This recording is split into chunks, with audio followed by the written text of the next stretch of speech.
He was homeless, hungry, broken. But Francis Ngannou never gave up. He started with nothing, digging sand under the scorching sun in a remote village in Cameroon. No shoes, no comfort, no safety net. Just a dream too big for his surroundings. He slept on the streets of Paris, rejected, overlooked, and forgotten by most. But he kept pushing, training in makeshift gyms, eating once a day, fighting for something greater than glory, his survival. Years later, that same man stood under the lights, face to face with Tyson Fury, the Gypsy King, a former sand miner turned heavyweight champion, a refugee turned global superstar. Ngannou didn't just earn his place in that ring, he took it. This is not just a fight story, it's a story of grit, of resilience, of refusing to bow to circumstance. This is the rise of the predator, Francis Ngannou, living proof that the world will try to break you until you break through. Francis Ngannou was born in 1986 in the small village of Batié, Cameroon. A place far removed from the spotlight, the cameras, and the roar of stadiums. His childhood, it wasn't a fairy tale. There were no toys, no cartoons, no bedtime stories. There was no electricity, no running water, and barely enough food to eat. By the age of 10, while most kids were in school or playing, Francis was working in a sand quarry, shoveling heavy loads under the unforgiving African sun, day in, day out. No breaks, no excuses, just survival. He didn't dream of luxury. He didn't chase money.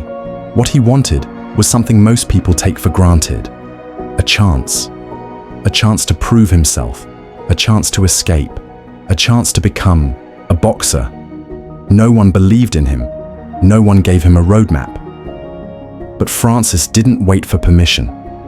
He chased that dream across continents, walking through deserts, crossing oceans, sleeping on streets, facing prison, rejection, and hunger. Because when life gave him every reason to quit, he chose to fight. At 26 years old, Francis Ngannou made a decision that would forever change his life and almost end it. He left Cameroon with nothing but a dream in his heart and fire in his soul. No passport, no money, no safety, just raw determination. He walked across Africa, enduring some of the most dangerous migration routes in the world, in search of a better future in Europe. Along the way, he was robbed by smugglers, thrown into desert prisons, beaten by guards, left to starve in the cold. He slept in forests, drank dirty water, and crossed the Mediterranean in an overcrowded raft, knowing full well that many never made it. But he kept going. It took 14 grueling months to reach Paris, and when he finally did, there were no parades, no opportunities waiting, just concrete streets, cold nights, and hunger. Francis was homeless. He slept in parking lots, ate from garbage, bins, and trained in worn-down gyms using borrowed gloves and second-hand shoes. But here's what set him apart. Every single day, he showed up, no matter how broken, no matter how hopeless, no matter how far away that dream seemed. He refused to quit, because Francis Ngannou wasn't just fighting for a career, he was fighting to rewrite his fate. In 2015, Francis Ngannou stepped into the UFC octagon for the first time. No fanfare, no media buzz, no one cared. He was just another unknown fighter from a country few associated with MMA. But that didn't matter, because Ngannou didn't need hype, he had violence. His fists did the talking, and they spoke a brutal language. One by one, opponents fell, fast, hard, and unconscious. Uppercuts that lifted men off their feet, hooks that ended fights before they even started.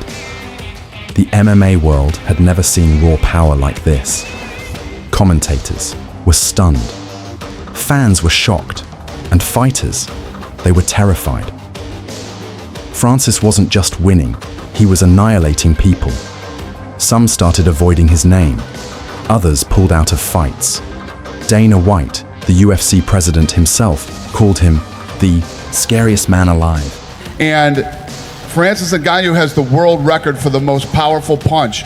His punch is the equivalent to 96 horsepower, which is equal to getting hit by a Ford Escort going as fast as it can. And it's more powerful than a 12-pound sledgehammer swung full force from overhead. Holy shit. In 2021, Ngannou faced the most decorated heavyweight champion in UFC history, Stipe Miocic. The man who had already beaten him once. The man many said was too technical, too smart, too skilled. But Francis wasn't the same fighter. He was sharper, smarter, more composed, and just as deadly. In the second round, Ngannou unleashed a thunderous left hook that sent Miocic crashing to the canvas. And the world watched as the Predator was crowned the UFC heavyweight champion of the world. But for Francis, that title wasn't the finish line. It was just another checkpoint on a journey bigger than belts or money. Because after everything he had endured, he knew the fight was never just in the cage. Unlike most fighters, Francis Ngannou didn't bow to the system. He didn't chase comfort, clout, or a bigger paycheck at the cost of his integrity. At the very peak of his UFC career, as the reigning undisputed heavyweight champion, he walked away. They offered him millions. They promised more fame. All he had to do was fall in line. But Francis wasn't built to be owned. He didn't ask for yachts or private jets. He asked for basic fighter rights, insurance, sponsorship, freedom, better pay for everyone. The UFC said no, so he said goodbye. Critics called him reckless. Fans thought he was finished. They said he'd ruined his career. But Francis was playing a different game, one built on vision, not fear. He signed with the Professional Fighters League, PFL, not just as a fighter, but with executive power. He gained equity, a seat at the table. He didn't just make history, he changed the business model. Then, in 2023, he did what no one expected. He stepped into a boxing ring with Tyson Fury, the undefeated heavyweight champion of the world. No warm-up fights, no tune-ups, just straight to the top. A former sand miner from Cameroon, this the best boxer on the planet. Everyone said he was insane. He was mocked, dismissed, counted out. But when the bell rang, the world saw the truth. Ngannou knocked Fury down in the third round. He fought with composure, power, and patience. And by the end of 10 rounds, the boxing world was stunned. He didn't just survive, he made Fury look human. Some say he won. All agree he earned respect. Suddenly, the narrative changed. From he's crazy to he's a genius. Because Francis Ngannou didn't just bet on himself, he won. Ngannou never forgot where he came from. Not after the fame, not after the money, not after the world finally put respect on his name. While others bought mansions and chased headlines, Francis returned to his roots, to the same dusty village in Cameroon where his journey began. He didn't just visit, he built a gym from the ground up, not for profit, not for publicity, but for the kids, the next generation of fighters, dreamers, survivors. He knew what it felt like to be invisible, to have nothing but a dream and empty hands. So he gave them a chance he never had. Free training, access to equipment, a path forward. He's not just a fighter, he's a force. A living, breathing testament that no circumstance is too brutal to overcome. Francis Ngannou turned trauma into tenacity, struggle into strength, pain into power, from a sand quarry in Cameroon to the UFC belt, to standing toe-to-toe with boxing royalty and still fighting for others. He is not a product of the system. He beat the system. A man who carved his legacy with blood, grit, and an unshakable will. Francis Ngannou is more than a champion. He's a symbol of what's possible when the world says no, and you fight until it says yes. This is not about a belt, not about prize money, fame, or shiny trophies. This is about something deeper, It's about a man who refused to stay down, no matter how many times life tried to break him. He wasn't supposed to make it out of his village. He wasn't supposed to survive the desert. He wasn't supposed to last in the octagon or compete in a boxing ring against the best in the world.